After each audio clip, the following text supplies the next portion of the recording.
Okay,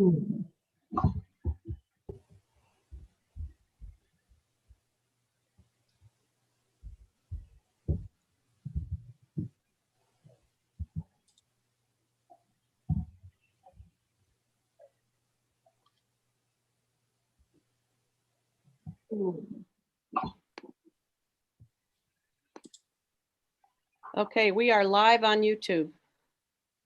Just so everybody knows. Let's see now.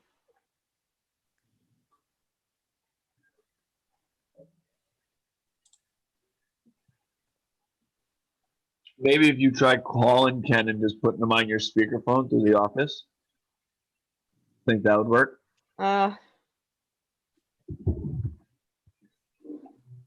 It could be harrowing. All right, let me see if I can do it, you know. All right, here he is again. Let's try.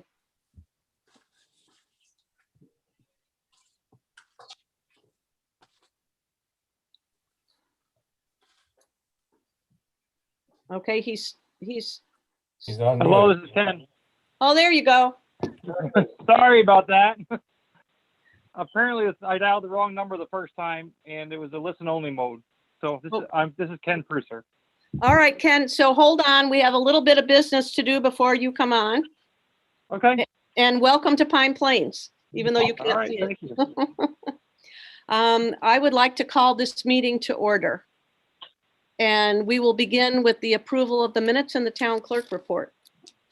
So I have the acceptance of the February 15th workshop meeting, the February 18th town board meeting, and the February town clerk's report.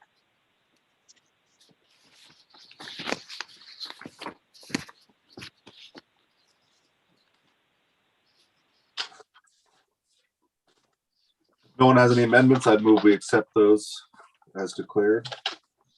I'll second that. All in favor? Aye. Aye. Aye. All right. Thank you. We have the approval of the bills, please. I have bills for general. I have number 18290 through 18306. Highway bills number 18307 through 18325. And water bills number 3024 through 3026. I move that we approve those bills. Second. All in favor? Aye. Aye. Wonderful, thank you on that. The supervisor statement. This has been an incredibly busy month.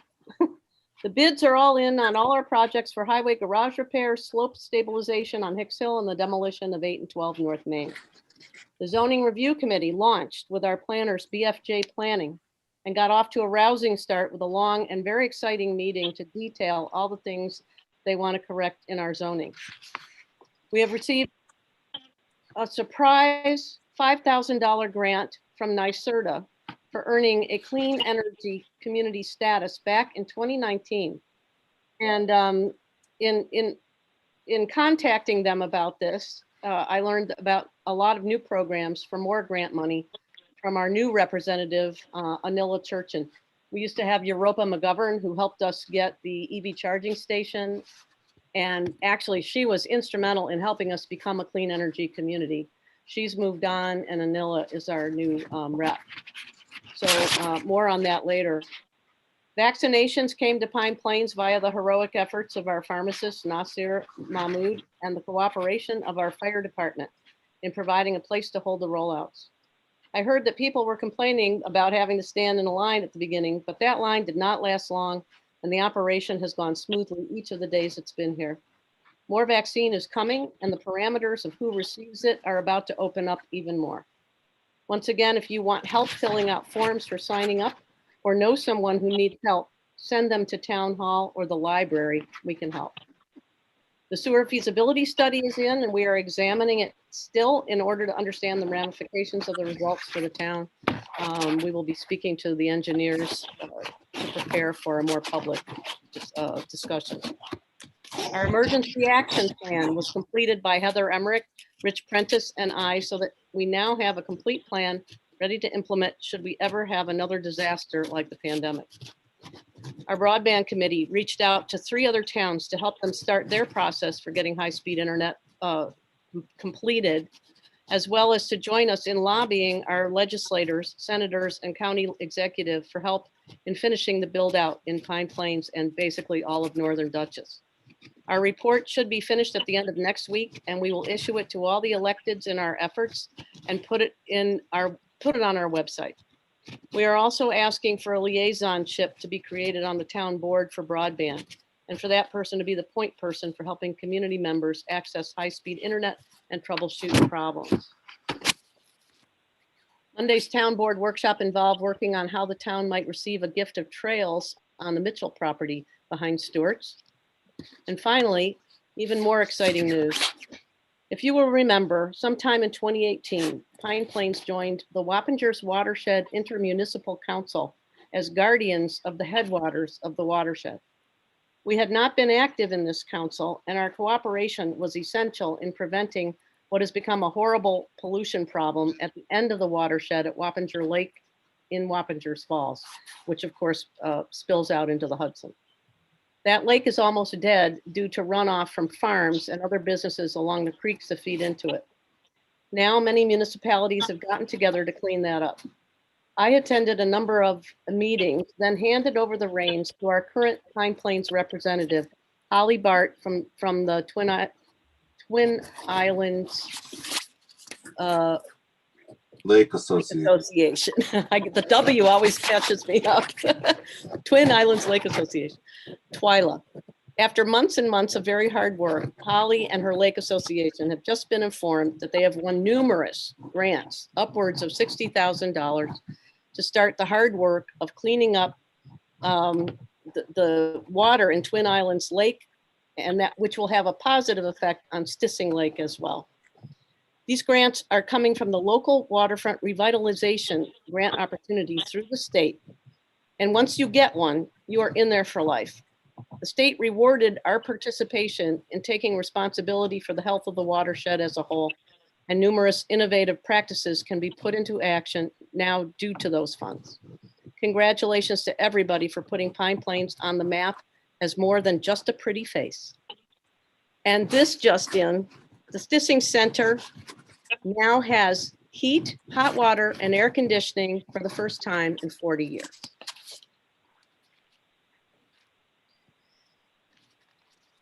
All right, I have one little public comment, and then we can get to our guest. And this public comment comes from a high school student who feels that we need more for teenagers to do in Pine Plains. And I just am sending that along. I couldn't agree more. The rec department is trying to make an after-school program and stuff like that using the community center and the distance center as well. Yes, we need chaperones. We need, people to take that on, adults to take that on, but I'd be all for that. I think we've all talked about that. Yep. It would be great. All right. I would like to introduce Ken Prusser from the USDA, who is, and we also have the CAC, a representative from the CAC here, and Sarah Miller and Rachel Greenfield Minkoff, who are both from the Stissing Lake Association and the CAC, to talk about the goose problem at Stissing Lake. So Ken? Well, thank you for having me. I apologize I can't see everybody in person through the Zoom link. I don't know, that must be our IT department on our side, making our computers too secure to interact. So thank you for having me. My name is Ken Prusser. I'm a district supervisor with USDA Wildlife Services. I was born and raised in Columbia County. I've been working as a wildlife biologist for the past 27 years, resolving Canada goose issues is one of my duties throughout the Hudson Valley. I cover New York State DEC regions 3, 4, and 5, which extends from Westchester, Southern County border up to Canada, out to Binghamton. We have a pretty large presence in the area. I made a site visit to Pine Plains last summer to look at the goose problem that was present there. So to give everybody background, there's on resident Canada geese, there are different species of Canada geese. What we're dealing with at Stissing Lake or the Pine Plains is resident Canada geese. These geese nest below the 40th parallel, and they do not migrate like their counterparts that nest in Canada and come down here and spend in the winter. So the population goal set by New York State DEC is a social carrying capacity is about 85,000 birds. So currently, New York State DEC estimates the population at 230,000 birds. So there's an overabundance of Canada geese, which creates problems with variety issues, mainly associated with their droppings. One Canada goose is estimated about a pound of droppings per day, or 90 individual droppings. When I was present at the lake, there was about 75 to 100 birds there. So you can see how that would add up very quickly as far as the damage that is there. So I reviewed some of the techniques which are used to manage resident Canada geese. Obviously, some techniques won't work in your situation due to it's a beach and there's a public area there, so you couldn't fence off the area. They would deny access to the water. The other actions that were considered was a hazing program or harassment, but due to the size of Stissing Lake, if those birds were harassed with pyrotechnics, remote control boat, or dog harassment, it would take an extensive effort to move the birds from the lake itself without pushing onto neighboring properties and causing same damage. The geese themselves would only, studies have shown here in New York that when a goose is harassed intensely, the resident Canada geese will go about 3 miles and continue to return to the site through banding data. So that leads us to what can we do to control the population? So there's a couple of different ways to do that. Egg and nest treatment is one, where you go out and you locate the eggs and nests that are nesting along the lake and treat the eggs with 100% corn oil. That prevents the geese from hatching, the eggs from hatching, therefore minimizing number of geese. However, by doing that, it's a long process. It would take over 15 years to do that due to the nature of the geese. These geese would lay, a female goose lays up to 50 eggs in her lifetime, and they live up in excess of 20 years sometimes. The other option that would not be feasible, I don't think, for there would be to allow the use of shooting to reduce the population, to reinforce hazing. That's just due to the nature of Stissing Lake and the surrounding houses that would be there. So the other recommendations that we talked about was a roundup and removal of the birds during the molt. Geese lose their primary flight feathers during the molt, so they cannot fly from about June 15th to July 15th. The birds are then captured in a corral pen somewhere on land. They're pushed off the water and into a pen. They're loaded alive in the poultry crates and are taken to a licensed poultry processing facility, and then they're donated to the food bank. So those are the options that were reviewed. I would recommend a combination of efforts between egg and nest treatment and removal during the molt of the birds that are present there. So I know I said a lot in a short amount of time. I apologize for talking too fast as I typically do. But if anybody has any questions or wants to talk about any of these methods that I talked about, I'd be more than happy to talk about it. I believe that you're the professional here, Ken. This is Matt Zick. Nice to see you again. But I believe that you're the professional in this situation, and that we go with your recommendation of the egg and nest treatment and the removal during the molt. Okay. There are a couple ways to do the egg and nest treatment. So like anything you can do it yourself. You can register online and do the egg and nest treatment. You can hire a nuisance wildlife control specialist to do it, or you can have us do the work. Yeah, I thought as that part of we the- were talking about having you do the work. I think just Sarah and I discussed that maybe that's the best possible, like, did you and I talk about that, Sarah? About whether Yeah. just having you guys do all the work since you know, Yeah. you guys are the government agency and, you know, instead of hiring somebody else and like somebody asking them questions, you guys have the credentials and, you know, you're the professionals.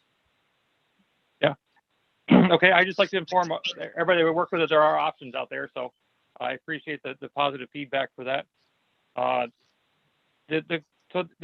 So we don't have federal funds to do this work, so it'd be entered into an intergovernmental agreement. Just to put some cost figures out there, for the egg and nest treatment plus the removal, it would be about $4,000 for us to do the work, and plus there's a $6.75 processing fee for the birds to be processed for human consumption. Could we give them to a local food bank here in town? Yeah. Will Foods? Yeah, the geese can be donated to any food source that you would like us to bring them to. They're packaged, they're labeled in the 1 pound packages. Could you, Ken, could you say the cost of processing the birds again? Sure, sorry. So the cost of processing the birds is $6.75 per bird. Okay, So if you do the egg and nest treatment, it does two things. It helps slows the population and it reduces the number of birds that you have to capture during the molt. So that's why we like to do both of those methods. That's what it would, yeah. So you wouldn't have to capture any goslings during the molt, you mean? That's correct. Hopefully we found all nests, but with the egg and nest treatment, the lake it's a large lake, and some of these birds are going to walk in from other areas or be areas that we're not going to be able to access due to where they're nesting. So the egg and nest treatment itself, we would search all properties with written permission.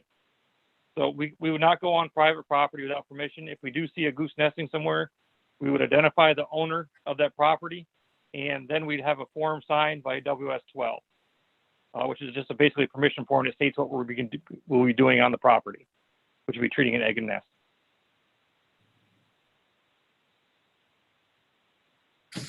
I'm interested in how the CAC and the Sissing Lake Association are thinking about this. Hi, it's Sarah Miller here. I'm the president of the Stissing Lake Association. When I heard about this last fall, I was very excited. And I did put it out to our members who are those residents who reside on the lake. We're all under the same agreement that we would like a goose management strategy. One possible strategy, and this herding or capturing sounds effective. I did have the chance to talk with Ken, and he answered all my questions. And I even asked if some of our members could volunteer on the day of, if this were to go through. And he said that his people are professionals and have done it before and wouldn't need our help. But we are all on board. Thank you. Thank you. Rachel? And in terms of the CAC, this is something that, as Rory well remembers, we have been discussing at CAC meetings for the last number of years due to all the complaints that we got, as well as the rec people and the people at the beach did, about the beach just really being not usable because of the amount of geese that were on there. We have tried a couple of methods ourselves among the CAC. We tried putting things up, we tried tape, and to know that the USDA can do this and that it can help get a goose population that is 3 times too large for the state according to their own rules. CAC is behind this completely. Great, thank you. Other questions? Well, I just want to say that I also met with Ken last summer, fall, whenever it was, and was very impressed with the proposal and fully supportive of it. And this is Sarah Jones for Ken. Hi. Hello. Anything else on this? Anybody, Don, Lori, how do you guys feel? One of my questions I wanted to ask was, would it cost half as much if you didn't do the egg treatments? But in thinking about it, it seems like that's probably the right way to go prior to the roundup, for sure. Does this require any other approvals, or what initiates this? Do we have to have any public input? This is Don Bartles from the town board. Ken, that is directed to you, I believe. It's a local town decision. So that's what, if the local town board is in favor of it, and then it's up to you as a town board member in the town to decide if it's like to be a public input. As for our process itself, we're covered by our National Environmental Policy Act, where we have a full environmental assessment written on the management of Canada geese in New York, which is found on our website. Thank you. You're welcome. Is it a private? So I'd just like to add one thing that so this is part of a maintenance program. Obviously, the first year is the most intense of the program. If we do this for future efforts, it may be a possibility that we just could do egg and nest treatment and achieve the desired results of reducing the population. Resident Canada geese do not become able to reproduce until they're about 3 years old. So the females that are hatched and raised on the lake typically return to the same lake that they're raised on to nest again. So these birds that are out there, the 1 and 2 year olds, are still most likely not at the lake all the time. And it's possible that these birds are not molting there. So, but they will mostly return to nest to the lake. Ken, what are the actual dates? So when are the molting season, and at what point are the eggs available for treatment? Sure.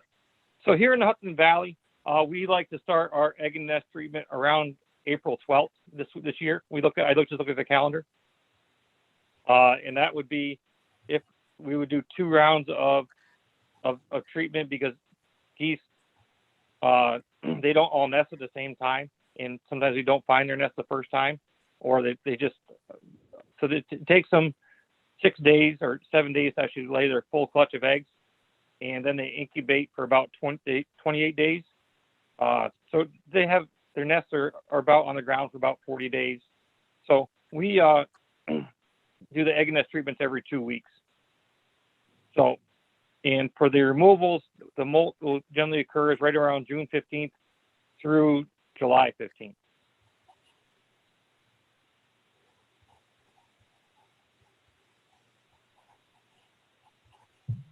Is that the questions you answered, or did I That's miss it? fine. Thank you.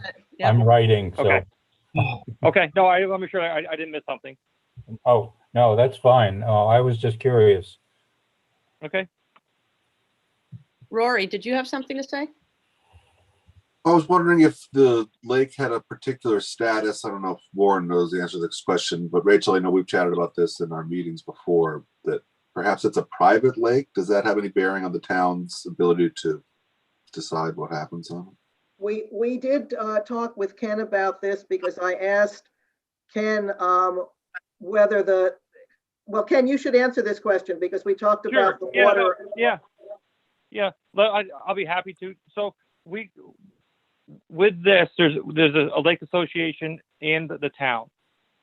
So in order for us to do the removal of birds on the water, we require that the form is signed by the lake association and the town, and then any private properties that we enter directly, that we would have to have another form signed. So we would not be trespassing on properties, and the property owner would be in complete agreement with what we're doing. The capture site, most likely, given what I saw during my site visit, would be at the town beach. That's the most convenient spot to locate, to push the birds up onto the land. and set up the corral pen to capture the birds. But the egg and nest treatment itself could be on the private properties, and we would get permission from the landowners through our apps that we have on our phone. We would come in contact and have them sign a form for us to do the work. I have to remind us that camp starts usually and is going to happen this summer. So it starts about the first week of July down there. But we could also coordinate with Jen if those guys are going to come and do a roundup of saying, hey, Jen, nothing at and Mike Cooper of saying, you know, beach is going to be closed this morning due to a roundup. And I feel that that is justified, that we're taking care of our swimming area so it doesn't get closed in August, you know. Yeah, and if we know that we can work with your schedule as well, so we could look at the window operations that we would have and possibly schedule you before they'd even be before July 1st. Okay, great. And a quick question for Sarah Miller. Sarah, what percent of the people who live on the lake are in the Lake Association? Everyone who lives on the lake is part of the Lake Association by default, but we are pretty well organized that we have, you know, everyone as members. And then there's another group of people who are just interested in the lake and protecting it and preserving it. And I would say that that's like one or two other people. What's the percentages of the homeowners that are in favor of that are against the geese removal? I don't know of any homeowner who's against, but I didn't put it out there to our members to say for or against. I asked them to join the meeting and hear Ken speak. I'm not aware of anybody who is against Ken's proposal. And I also, if you don't know, I'm part of the Antler Club Association, and I'm also the secretary. And we have 15 members on the west side of the lake. And all I can say emphatically that all of our members are very excited about this management strategy for the geese. And it also, if you need homeowner insurance or permission to access the Antler Club property, we're one entity, and we would wholeheartedly sign off on that. Okay. Thank you. I have one item I did just want to make sure that, so the resident migratory geese are protected by the Migratory Bird Treaty Act.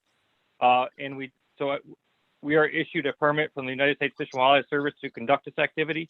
And we're also issued a permit from New York State DEC to conduct this activity as well. So. Okay. Well, does anybody else have any further discussion, or can I make a motion that we enter a contract with the USDA wildlife nuisance control? Would that be correct, Ken, to do egg treatments and a roundup of the geese? Could I have a second? I'll second. All in favor? Aye. Aye. Aye. I think that's a pass. Thank you, Ken. Thank you, Ken. Thank you so much. You're Ken. welcome. You're welcome. If anybody has any questions, they can feel free to shoot me an email. I'm on the road quite a bit, just around the state, so the email is probably the best communication at the time. And I'll do my best to get back to you and follow up with a phone call if I have to. I will make you a summary of what the dates that are best for us and get that to you tomorrow. Okay. So I will provide you with an intergovernmental agreement tomorrow and a form WS-12 Okay. for signature. And when you have it reviewed, you can send it back. I'll include our insurance letter You should look at your in there as email. well. I think we're good. Okay. Okay. Thank you so much. Thanks, Ken. All right. Appreciate it. Thanks for having me. Thank you. Night. All right. Warren, you are up next. I don't think I have anything. All right. How do we, just as quickly, we had a client attorney meeting about the trails proposal from Dale Mitchell. And we have recommendations from you as to how to do this. And now it goes to the planning board with our recommendation. We need to I vote. think it's going to require some more internal discussion on this. Okay. So I don't think we're at a Not point fine. where we can just direct this on to the planning board. So Okay, think- great. All right, thank you. We'll go on to the department reports then. Heather, Hi. I guess we'll address what's on the agenda first, before I get into my report here, because number one is actually what you have down for A. The water filtration bid. I'm a little confused by that because the water system was actually installed at the garage already on February 25th.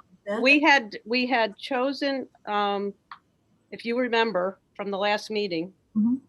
we went with, we decided to let Ray choose the bidder and then move forward. Okay. But we need to formalize that. Gotcha. Okay. Okay, so we need to accept that bid. Can And I talk to you about the system before you do that, just so that you know that the water system was installed? The water softener seems to be working fine, but the iron, what is that? It's called the iron removal system. We are still experiencing significant staining in the appliances, so you may want to talk to them about that. okay, but you and I can talk about that, Okay. you know, because we can call the guy and get it. It's a lifetime guarantee on that. Okay. So we went with Ray's bid, which was the least expensive bid.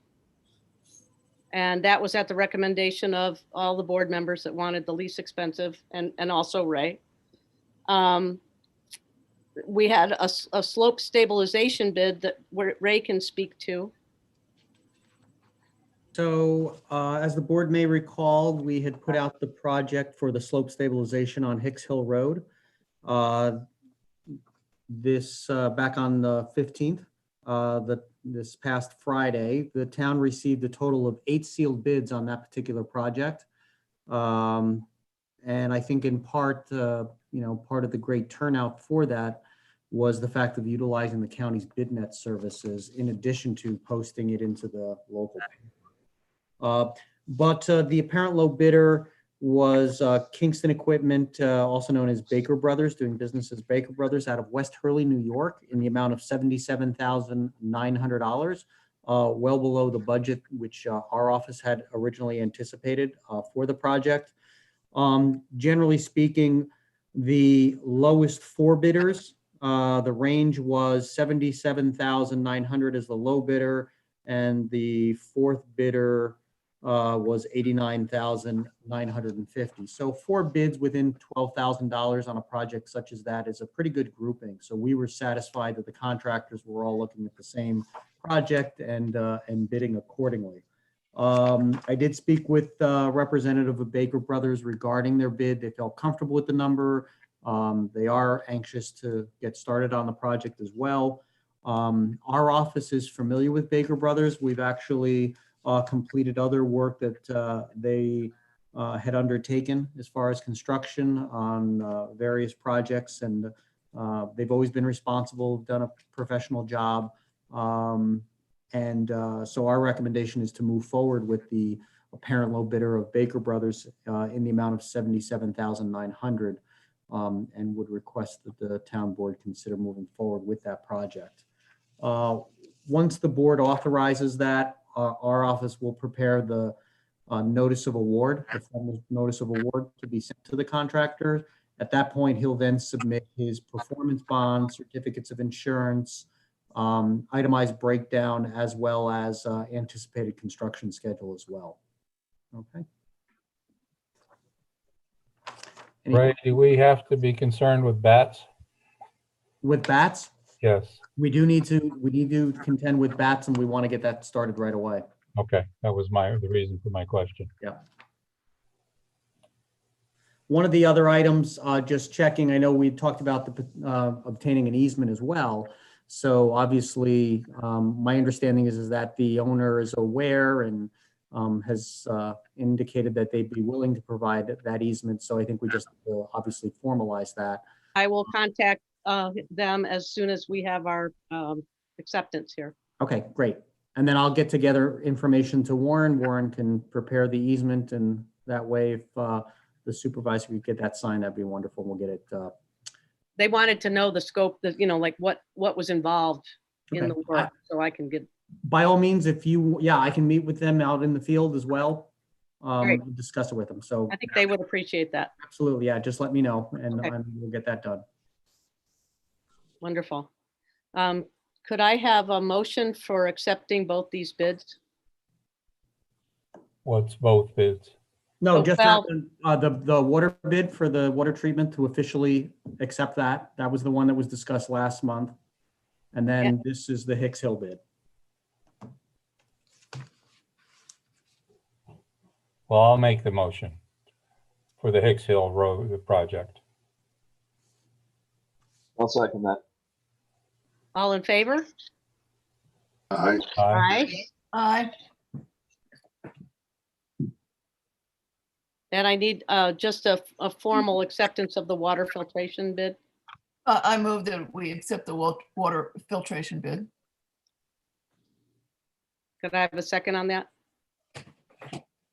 I'll second it. All right, all in favor? Aye. Aye. Aye. Thank you.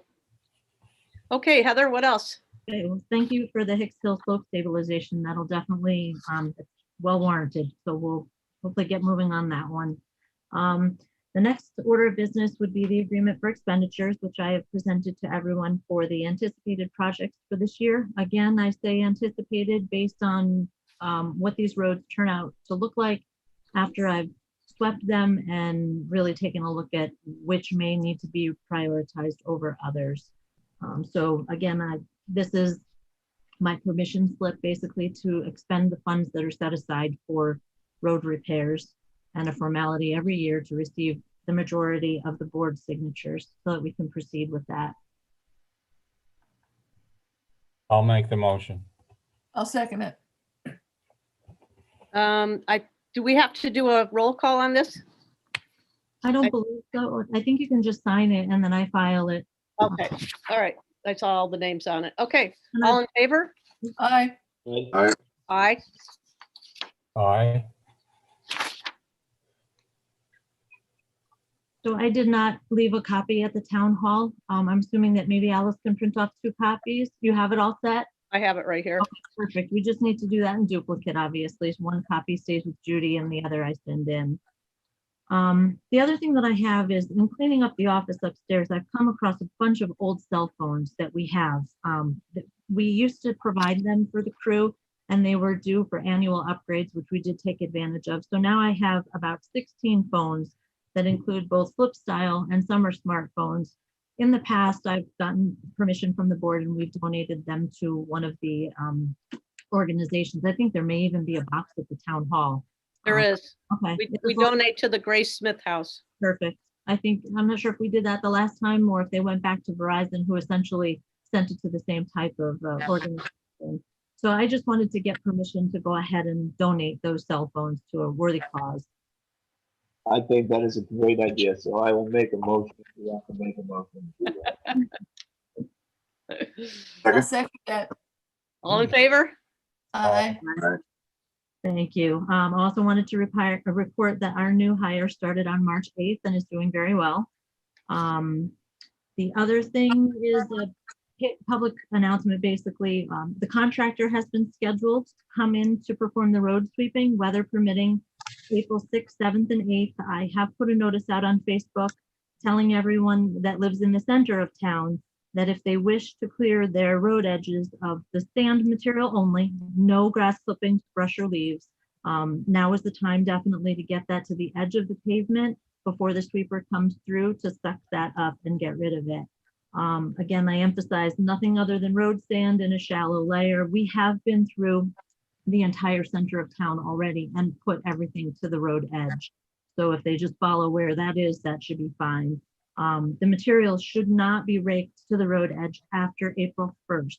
And we have individuals that usually wait for everything to disappear and then they rake their roads out, and we just can't have that. So I ask that everybody please do that before April 1st. And that is basically all I have for my report. Great, thank you very much. You're welcome. I have the building inspector report here.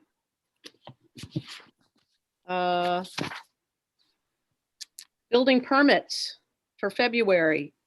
4 building permits were issued. The total to date is 8. Certificates of occupancy issued were 2. Certificates of occupancy searches, 22, and 14 site inspections were performed. So we're well on the way to another record year in Pine Plains.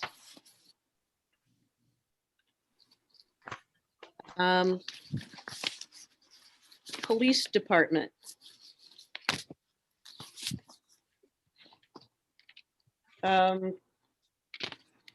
They spent 142 hours, 142 and a half hours on patrol.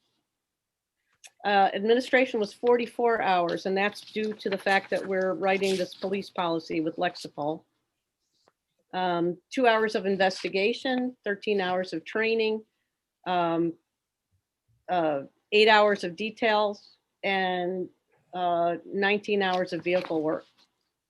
There were 14 complaints, 5 fire EMS calls, 26 traffic warnings, 31 traffic tickets, 1 parking warning, and 2 arrests. And John was supposed to be here tonight, but he got called away on an emergency.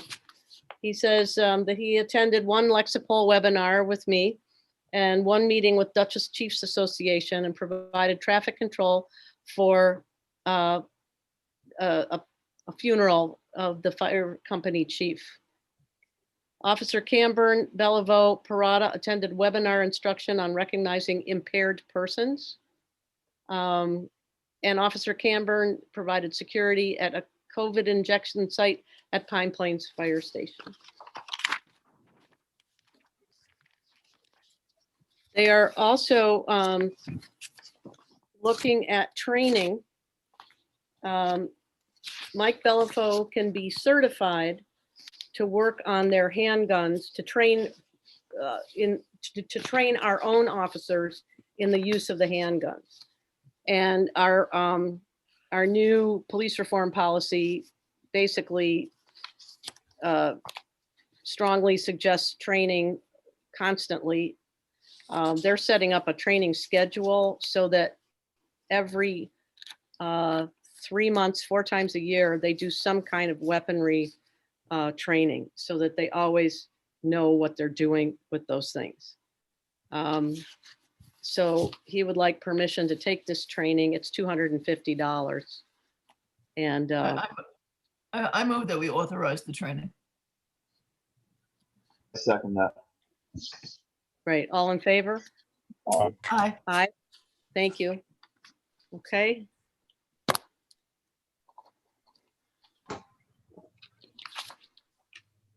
All right, Ray. Excellent, thank you.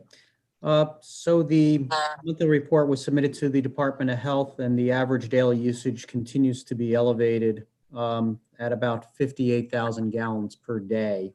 So obviously, there are some leaks within the system, which we'll have to try to pinpoint, which will lead me to an item later in my report. The annual water quality report was reviewed and approved by the Dutchess County Department of Health. Subsequently, I've provided copies to each one of the board members. I placed those in your mailbox at the town hall, and we'll be sending a copy of that report to each and every of the water customers within the water district. In addition to that, I emailed just this evening, I emailed an electronic copy to Alice, and I'm requesting that an electronic copy be placed onto the town's website.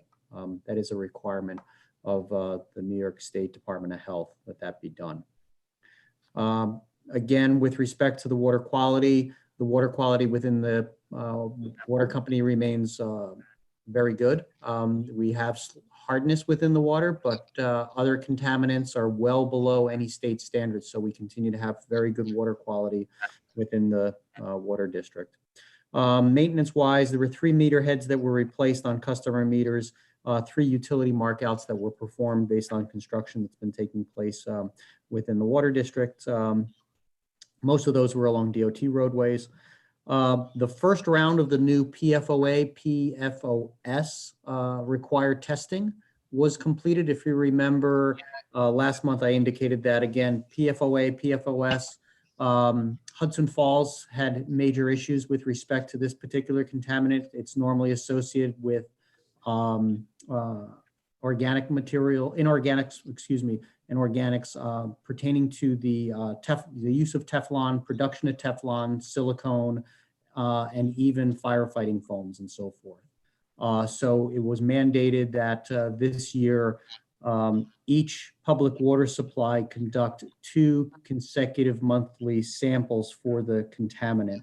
I'm happy to say that we conducted the first round last month, and nothing was detected for either one of the contaminants at all. So that's very good news. I'll be taking the second round this month in March, and if all goes well, we'll be able to get to a reduced schedule where hopefully we only have to test for it once every 3 years. But that won't be determined until after the second round is completed. The sidewalk in front of the bank, that was a result that was damaged during a repair that was conducted on New Year's Eve based on a water service leak, but that was repaired as of today. So that was completed. Regarding leak detection, the piece of leak detection equipment that the water company has been problematic as far as its operation. Sometimes it's not operating at all. If you slap it just right, sometimes it works. I feel like Fonzie at times where you have to hit it just right, and sometimes it works, but it's not dependable. Unfortunately, it's over 17 years old. And unfortunately, the company that manufactured no longer supports that model, nor supports the repair of that model. So what I would like to do is actually purchase a new unit. It's a similar unit that's used by New York State Rural Water that assists us as far as leak detection as well. I was able to go online and find 3 quotes. US Blue Book was the lowest quote for $3,750. We currently have an account with Blue Book where we get other materials from them for the water company. And I actually attached a copy of the informational sheet on the unit. I attached that to my monthly report. So in case anybody had any questions on that, it's basically a listening device. So I'm able to go up to hydrants, up to water shutoffs, into people's basements as far as water lines, and actually listen into the piping. And you can actually then determine approximately where the leak may be. And you can do it along asphalt areas and concrete areas as well. So it's a very useful tool. Again, rural water has used it, and it's valuable to us because normally what we can do is go out to get the general area as far as the potential leak. Then we call rural water in, and actually they'll pinpoint it for us. So I gotta make a motion. You get one of these things? yes, please. I'll second that. You can throw whatever you want along those lines. You could have stopped a long time ago. You had me. Thank you. All in favor? Aye. Aye. All right. Great. Excellent. Thank you. Sorry for being long-winded on that. The last item is just that we'll be taking readings for the first quarter for March, and they'll be going out at the end of March, the beginning of April. And in addition to that, I wanted to thank Alice. Alice had put together some information regarding the one call sign up. And so we'll be stuffing that in the envelopes with the first quarter bills. So people will be able to sign up if they're in the water district and there is an emergency, that we have a list of people, again, with one call to go ahead and reach out to them that they're maybe down and without water for any period of time. That's great. Progress on the signups for one call now are slow but sure. Great. So I think that's really great. So that's it for water. I know that regarding engineering, I saw that on the agenda you had 8 and 9 North Main Street. Would you like me to wait on that, or can I have that as part of the engineering report? Oh, I think it'd be great if you took that right now, since you're here. So as the board may recall, we at the same time as Hicks Hill, we placed the demolition project for both 8 North Main and 12 North Main out to bid as one package.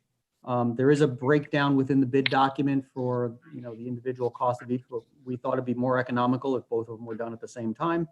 There was a pre-bid held, so numerous contractors had the opportunity of walking on site, walking through the building, down into the basement areas, reviewing the information contained within the bid documents themselves, which included the asbestos building materials list and reports that were provided for each one of the residential structures. So last Friday, the town received a total of 7 sealed bids for that work. And of the 7, the low bidder was Gentile Construction out of Yonkers, New York, in the amount of $104,795. So that work involves the demolition of not only the residential structures, but the outbuildings as well, the garages, sheds, and so forth, as well as any debris that's on the property, their tires and different things of that nature. So it's removing those materials, obviously dealing with the asbestos material and that abatement prior to the demolition of the residential structures, the removal of the sidewalks and concrete slabs associated with the buildings and the garages, as well as backfilling the foundations as well. So once that work is done, it would be backfilled and then topsoil seeded and mulched over the entire area. Again, so I had reached out to Gentile, had received 4 references from them that included that included municipal entities that they did work for, similar work for in the past, including Nyack and Goshen areas. They came with high praise from those municipalities that they performed the work that was required. They did it in a professional manner, not many change orders or anything of that nature as well. And then when they left the site, they left it in a clean and orderly manner. So everything as far as their bid was in order as well. So based on that, my recommendation is for the board to consider moving forward with Gentile Construction for the demolition, hauling and disposal of both of those buildings and cleaning up the parcels or in the amount of $104,795. And I would just like to add that when we bonded both those buildings, we bonded additional money to demolish each one of them. And this bid is under the amount we bonded, which is great. So that helps us a lot. I'll make a motion that we accept the Gentile bid for demolition of 8 North Main and 12 North Main. I'll second that. All in favor? Aye. Aye. And thank you, Ray, for your analysis.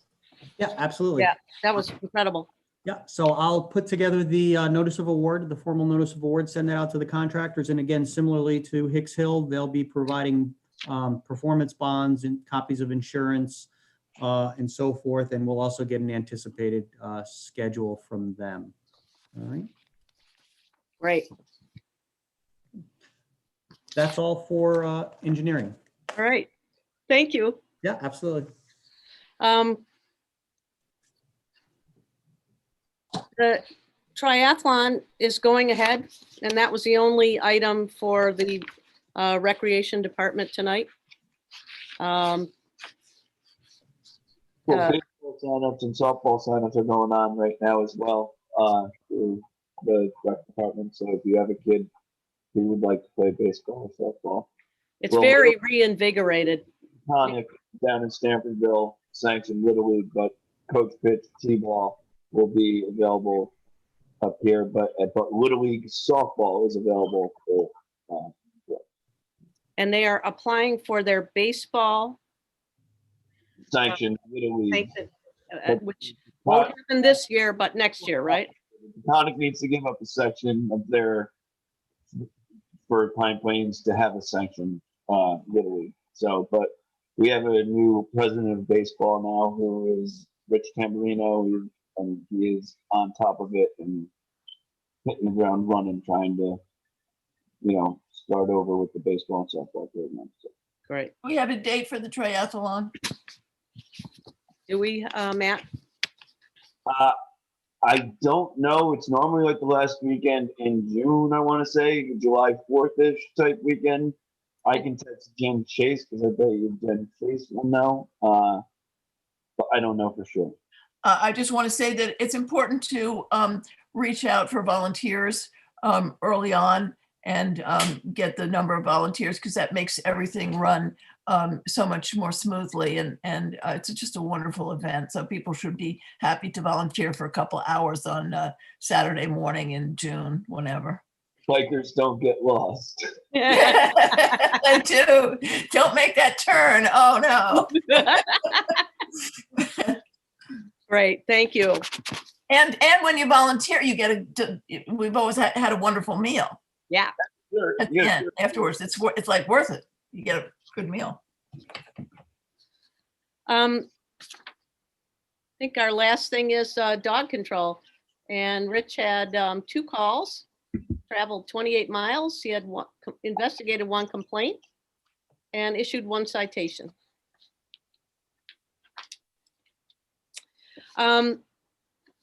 I'm going to just reverse the order of the old business to the emergency action plan. All of you received it in your email a couple of weeks ago. Heather and Rich Prentice and I worked on it. It is the template from the AOT, Association of Towns. The county created their own template, but it was only delivered to us this past week and it's due April 1st. So this work took a lot of time, and we went ahead and just used the AOT template. They're very similar. And basically that's what the county used to issue their recommendation. Are there any questions about it? I just thought it should be shut down on order of the town board. I think that you might be able to have the town super and the highway super may have some emergency powers, but I think it should be followed up by an action of the town board. It just to impose the shutdowns that you spoke of, and also to release the shutdowns. So to impose and release shutdowns. I think within a certain number of days that you have to have the approval of the town board. Okay. Yeah. I mean, you should have, if there's an immediate emergency that we would necessitate shutting down, I think you should have those powers, but within a reasonable amount of time, they would have to be backed up by the town board. Okay. Let's see. So the town board would have to convene. Yes. And we have to notice that. So that would be set your time frame. Right, 2 weeks. Well, it doesn't have to be noticed. No, I don't know. I think 2 weeks is a bit long. I think it should be the town board could convene within 1 week. 1 week. Yeah. All right, I can add that. I need other people's opinions, but that's just mine. I think that's a very good idea, Don. Right. I think even with the county executive's powers, I mean, he only has, I believe, 5 days. Oh, okay. And in his declaration of an emergency, but then I don't know if that even states that there's a legislative, backup to it or not. But I do think that we should have at least some say in it. All right. 1 week, is that all right with everybody? So I can add that. That's fine. Yeah. could we pass it on the proviso that I add the 1 week to impose and release shutdowns need the approval of the town board within 1 week of the event? Whatever works, right? But you say it has to be in place by April 1st? Yes. So we really don't have any choice. I would make that motion. I'll But I- second that. All in favor? Aye. Aye. All right, I will add that and I will reissue it and put it on the town website. And send that into, I think that also goes to the comptroller. Okay, thank you. We already did. All right, so the next few things are all wrapped up together. The audit results, the request for a new police car, and actually 11E, which is the American Rescue Funds. So let me just quickly get you through the audit results. We're in really good shape. We looked at revenues. I wrote to Michael Torsha when there was the announcement that towns would be receiving what they're calling the American Rescue Funds. And I said, Michael, how should we think about this money? And he wrote me back. We exchanged a few emails over this. And he had great recommendations. The first was use the money to replace any unbudgeted expenditures for the pandemic. We really didn't have any except for some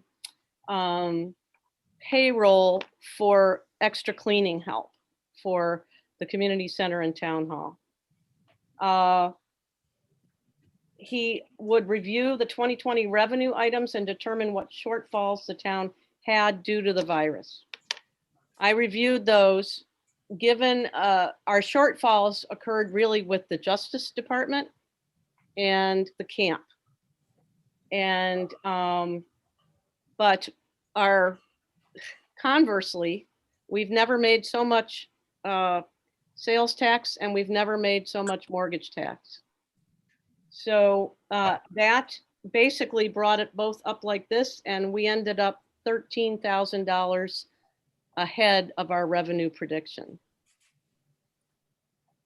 And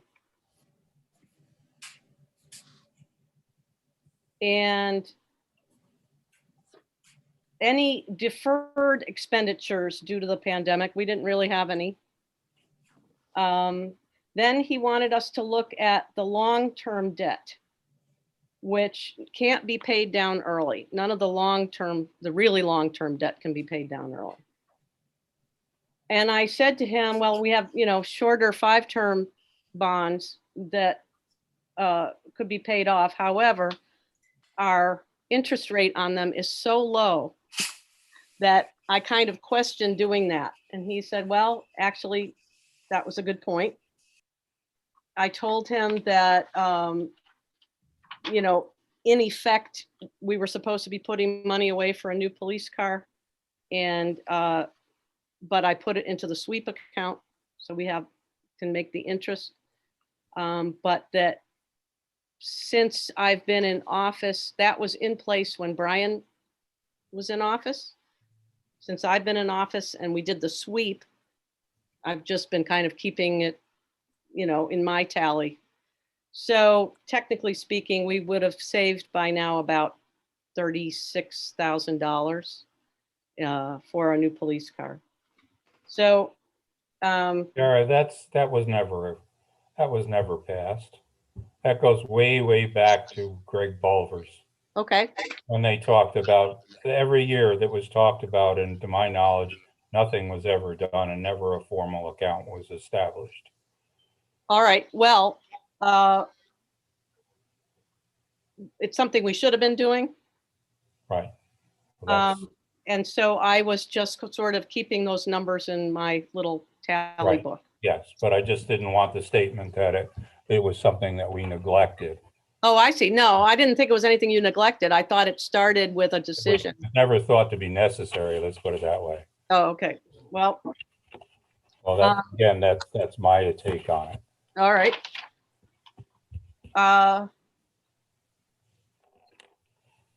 Okay, so I told him that we had a possibility of buying a police car at a decent price. What did he think of that? I would look at the long-term plan for the town to determine if there are any expenditures that the town will incur in the next 5 years, which these funds could be utilized now, thus avoiding future increases in budgets, tax rates, and costs. If you have an opportunity to purchase a police car and the town needs a new one, I would do that before paying down any bonds. The bond payments are in the budget already, so waiting will have no effect on the tax rate. Also, doesn't make sense paying off a bond with that little interest rate. And I then mentioned the VPN that we wanted to get so that people could work remotely in case of more pandemic or any other kind of thing like that. If you remember, that costs about, I think that the price tag was $4,999. And that could be construed as a pandemic related expense. And he said that he would definitely go ahead and do that. I think there are other things we might consider given the fact that our bonds are so low. One of them is at 0.95 and one of them is at 1.95. We'll be able to pay down one of them with whatever we save from the money we bonded for the demo that we're not going to pay. So I could use the extra on that and just pay that bond down. But we'll have about $260,000 coming in for technically the relief, the American Rescue Plan.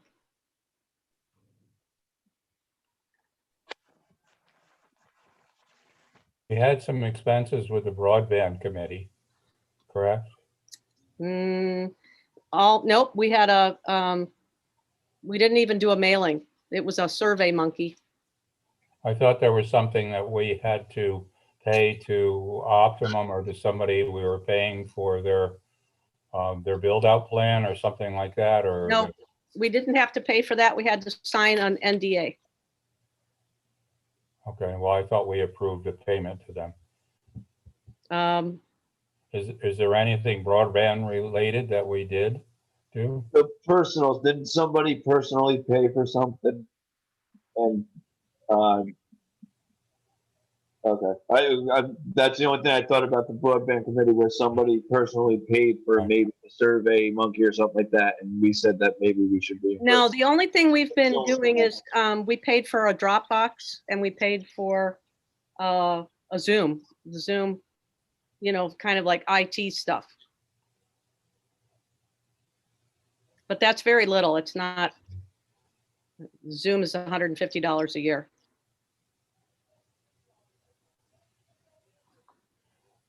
So, you know, we could have a longer discussion at another time, the next board meeting, about seriously looking at what we want to spend that money on. But we do have this opportunity to purchase quite a police car with the sheriff's department.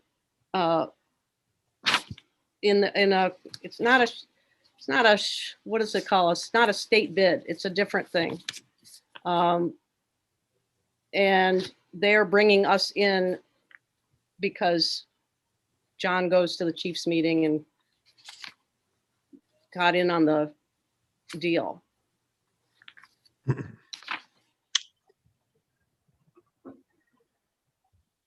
So once again, that's a $55,527 vehicle. Do we have to spend the rescue funds within a given period of time, or? Nope.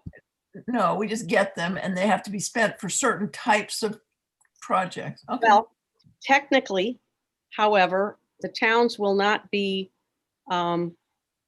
overseen about their expenditures. Right.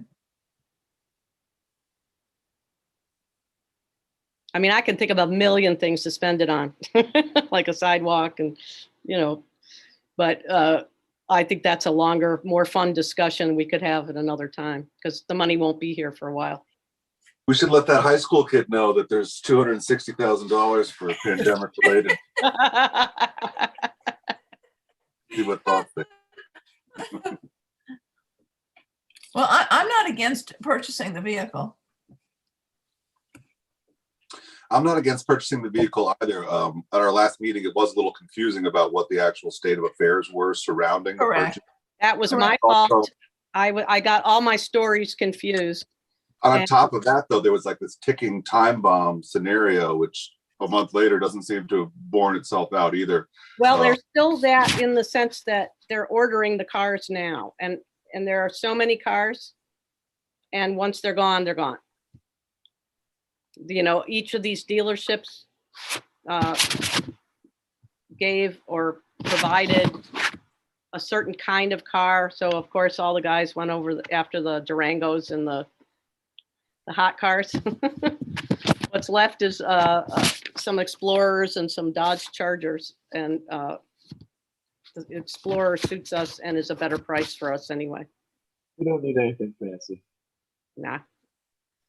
And this comes with everything. We don't have to put anything on it, which the last vehicle cost us, I believe, a base price of 36, but they had to add everything on, including computers. This has everything. But we don't know when this money's coming in, so, right? We can order it. We don't know. This car won't be available or ready for months, but the rescue plan money will be here probably in a few months. But theoretically, the department under John's budget work has been apportioning an unallocated fund in the annual budget every year that's stockpiling and is Yeah. earning interest in the sweep account. Which doesn't exist. Yeah. The money has never been put there, Rory. Correct. Right. Right. It's an idea. The So I money don't has have it. never I been don't- in the budget.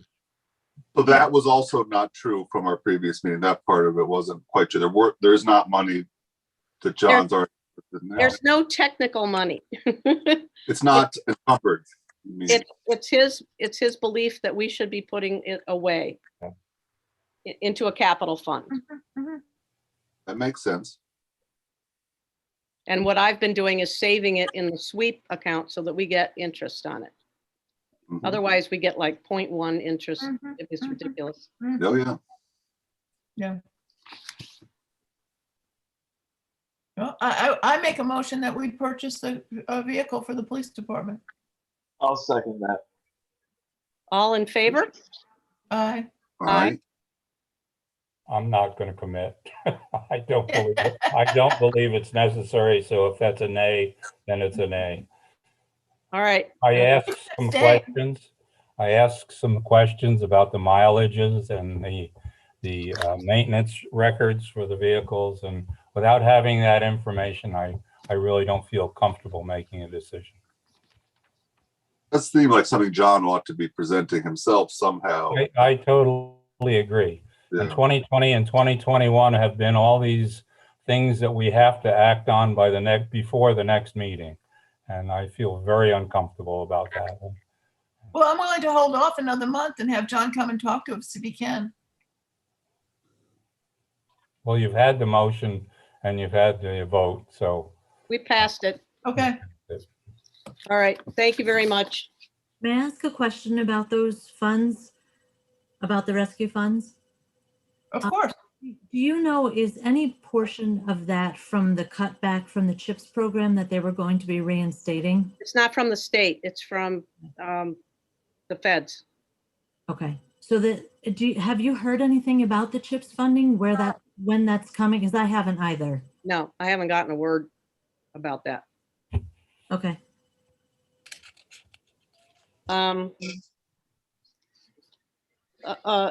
We have Kiri Hannon's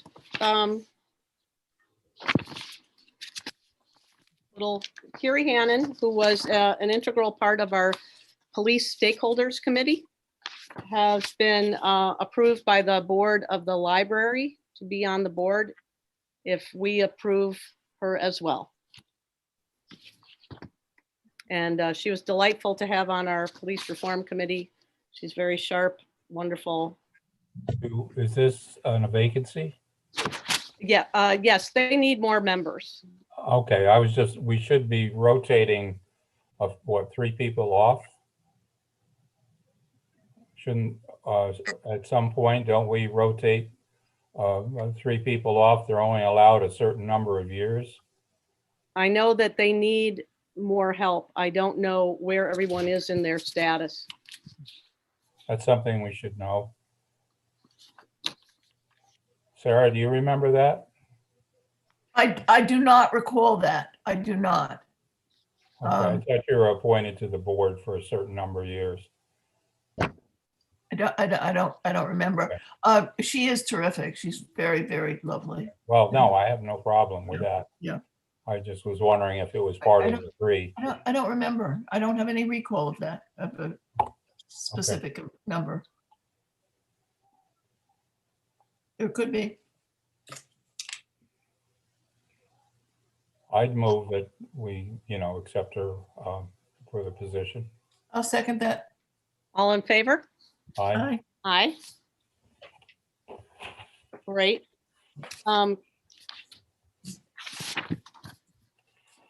We have the first zoning review committee meeting report. And basically, we introduced the members to each other. Sarah Jones, Rory Chase, Scott Chase, Michael Stabile, Drew Weaver, Wesley Chase, and John Farrell.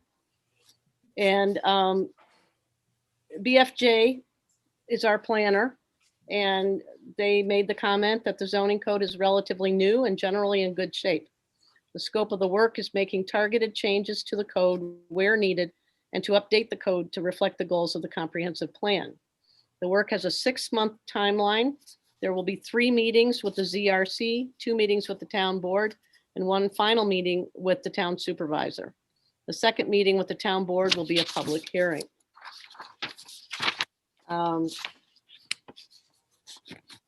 And I can publish the report on the website, but basically it was, Sarah, you were there. I thought that BFJ did an excellent job in flushing out people's opinions on the different areas that we've been looking at. And I thought it was remarkable how much got done at one meeting. The point that I would like to make is that we really encourage public input. If people have things that they like us to consider, this process is going to go on for a little while, and people should feel free to give us their thoughts on some of these issues. So I think it's good to have it on the website, what's going on with the zoning committee, and that people are very encouraged to give us information about how they're feeling about the different items that we're considering. I would just mention too, for Don and Matt who weren't there, Dara was there online with us, but I'm IT. it was clear that there was not meant to be discussion really amongst the committee. That was my take. I don't know, Sarah, if you were feeling the same way, but like after being there, my sense was that we were supposed to have come with very specific line items that the committee members wanted to address, and that we would say them out loud and then they would be integrated. I myself didn't come prepared with very specific line items, was instead thinking we were going to have a discussion. But I don't think we've actually budgeted the funds for either Taylor or Frank Fish to lead us in constructive discussions. That is the zoning review committee. I do hope the committee is able to get together and have some frank and useful, productive discussions outside of the work that they do. But there's some big things that are on the horizon here that are being decided that the whole town-wide, let alone just the committee, aren't really necessarily talking about. But big headlines would include, what happens in the rural districts with our minimum lot sizing. And those are, what do we want to happen? I don't know what you guys want to happen, but what it seems like maybe the direction the committee's moving in is perhaps to consider larger minimum lot sizes, which is a big deal, and might further along the town down this path of gentrification that we might see ourselves on a little bit. But there's a few other issues that I thought we'd addressed sort of collectively over the last couple of years we've been working on this, including this idea of sort of removing the non-conforming nature of our zoning code, specifically in the hamlet, where we've created a zoning code sort of at haste many years ago that laid out a vision for something like a suburban development kind of, it's like your house goes in this part of the lot and the garage goes in the back and it's got to be this far from the property line. But again, as I've walked through Pine Plains, both the Hamlet Business District and the Main Street residential districts over the past several weeks, I look at these lots that all are not, like the vast majority of them, 95% of them are not conforming to what our zoning currently is. And I think that's just a mistake anyway. Specifically for those two districts that I mentioned, they're already largely built out. And it seems to make sense to somehow have the pattern of development that already exists be what can exist going forward. As it relates specifically to accessory dwelling units, for example, I wonder if people in those districts, if they want to create an accessory dwelling unit in part of their property that's already constructed, they might not be able to do that just because it's going to be too close to the property line. It's going to violate the setback requirements because it goes right to the property line. That's how the pattern of development existed for so many years there, but which our zoning ordinance didn't really take into account when we created it the first time. And it's sort of a rush to deal with things outside of the on that tip as well, is this notion of owner occupancy of accessory dwelling units. But for a community that is wanting and knowing that the thing it needs most is rental housing is not owner occupied. It's something that someone owns and someone else rents. So I see this weird disconnect in the very language that we're using to talk about it, that somehow in the review that Taylor sent us, it says that accessory dwelling units must be on a property that's owner occupied. I just kind of think that's strange, especially for the Hamlet Center, maybe for other parts of the town, but it seems like we might not want to go that route. I also, when I look at these lots in those two districts, they're the smallest lots we have in town. And I look at Mr. Zick's property there, for example, but I don't know what's wrong with allowing these people in this, where the pattern development is already laid out 95%, to continue building accessory structures, not necessarily for residing in, but up to the property line, maybe even those accessory dwelling units on their back and side lots. If people do want to make that transition, they would be non-conforming going into whatever petition they'd have for the planning board. They wouldn't be able to do it out of right. If the concern is down the road that the town does not want to have short-term rentals occupied broadcast around town, we can create a short-term rental law. We don't need to do that work here in the zoning ordinance for the center residential and the main business districts. When you look at that pattern of development, it continues around Pine Street as well. We sort of glazed over the notion of increasing the footprints or changing the footprints of some of those center districts. But where we can stop this non-conforming language in districts that are already built out entirely, it just makes so much sense to me. I feel it's like that is one of the opportunities that we have here. And I was discouraged that there was no conversation. I feel like maybe there's already decisions that were already made even by our planners going into that last meeting, that they already knew what decisions they were hoping to guide us towards somehow. I hope that's not the case, but I hope this committee meets some more and talks about it some more. I hope the town gets together and talks a little bit in these last few moments we have about the rural districts and what minimum average lot sizing means for the community down the road, 10, 15, 20 years even. It does, I think, take some creative thinking. Maybe we don't want to see 5-acre lots spread across the entirety of our rural landscape. We don't want to see that probably. But maybe we do want to see some half-acre and some 5-acre and some 30-acre lots, but something that accommodates pattern development for the future that lets smaller affordable lots exist out there too, not just in the hamlet necessarily, but some in the countryside too. We are a rural community. it's ag based, and a lot of those individuals who participated in our culture here still live here. And I see gentrification happening, and I hope we, the board, in our planning, do something to help mitigate the ill effects of that down the line where we can. But I have a lot of discussions I want to have about the rural districts and about the Hamlet Center too. And I hope we get a chance to do that on that committee. Sorry for the long-windedness. Oh, thank you. I'm not on this committee, so I can't speak to it, but I was under the impression that these topics were brought up, especially the half acre. Yes, they were brought up, but they were not really discussed actually in any way. And they were brought up in a way that sort of was asking for to be handed out the answer, not sort of a discussion. The issue of the rural zoning was not discussed. I raised it at the end, pointing out that it had not been discussed. And I think it absolutely needs full discussion.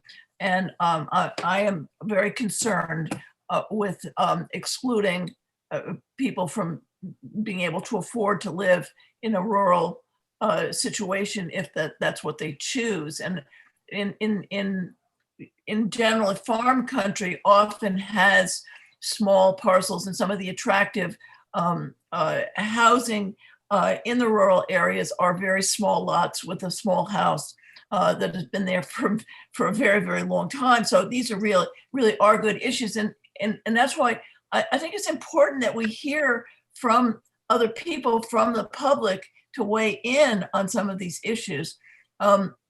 More flexibility within the hamlet, and the whole non-conforming use issues are real issues, but sometimes now there are concerns about access and fire and other access that require some setbacks or make setbacks more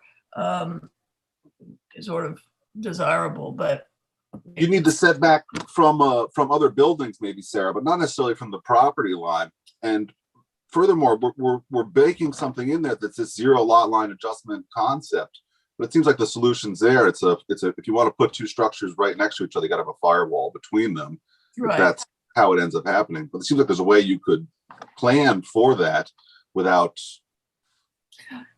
But I did not come away from the meeting with the feeling that things had been sort of preordained or decided. That's great to hear. I didn't have that feeling.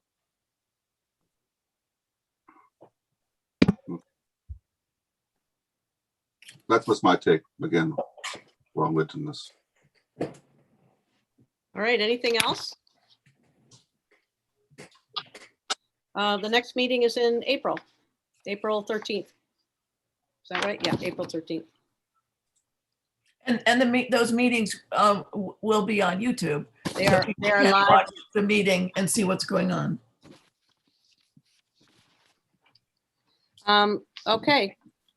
The only other thing I wanted to say was that NYSERDA, my new friend at NYSERDA, because we are a clean energy community, she opened up the possibility for all kinds of grant money if we kind of continue down the path of improving town in an environmental way. Mhm.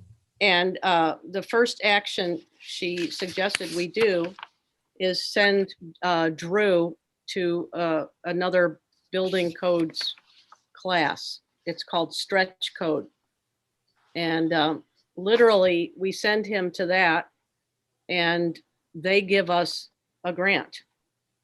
And what the way it's working now is that if we do one of these actions for them, and it's all kinds of stuff. It's if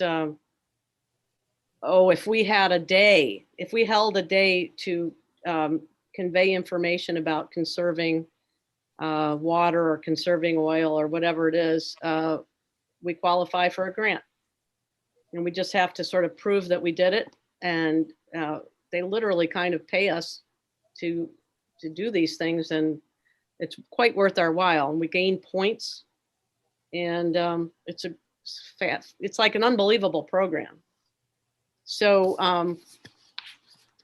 I will look into all that and see. Drew was totally on board with going to the stretch codes class, and that earns us another $5,000 just by doing it. So, Well, the solar panels at the water department might be that would a be, place to start.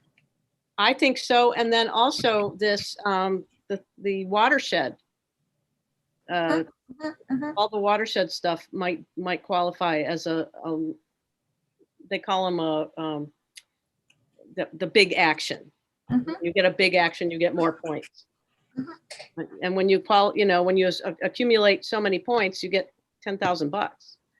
So I think it sounds terrific. I just want you guys to be aware of it, and I'm gonna pursue finding out more about it. At this point, I think we are done.